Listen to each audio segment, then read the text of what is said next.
Tumsifu Mtume Muhammad. Milele inshallah. Tumsifu Mtume Muhammad. Milele inshallah, takbiri. Haleluya. Haleluya Shehe Wana. Sasa nimekusubiria sana hapa. Umenisubiri sana? Nasema huyu mbona hafiki? Umeuweka. Nimeuweka sana hapa. Mbona ufiki? Shehe Wana, nina matatizo hivi ninavyokuambia wewe ujikwai. Astaghfirullah. Shehe Wana, nataka unipige kisomo mpaka unipige kisomo tena Shehe Wana. Hakuna shida. Mimi hivyo ndo vitu vyangu, sio kisomo tu. Mpaka mafuta mimi nakupaka, unakuwa na upako. Unapaka mafuta ya upako Shehe Wana? Nayo ndo kazi zetu sie. Kweli, jina la Bwana limidiwe. Milele inshallah. Yesu Kristo apewe sifa. Milele inshallah. Nikilala usiku na utanaweweseka.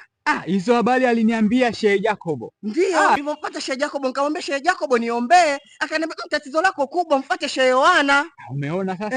Hayo mimi ndo vitu vyangu, maswala ya visomo mafuta hayo. Kwangu mimi mashetani yanatoka. Nataka unipige maombi, uniombee, unipige kisomo ni mpaka nipone.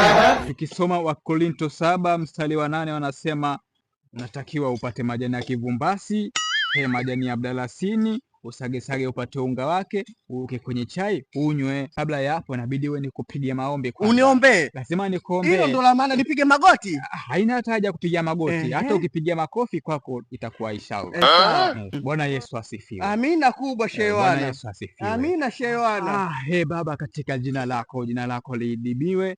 Baba, katika jina lako litukuzwe. Mtakatifu Abdallah. Amina. Mtakatifu Yusufu. Amina. Mtakatifu Adamu. Amina. Mtakatifu Abduli. Amina. Tunaomba utusaidie. Katika jina la Baba na Roho Mtakatifu. Amen. Asante Shehe Wana.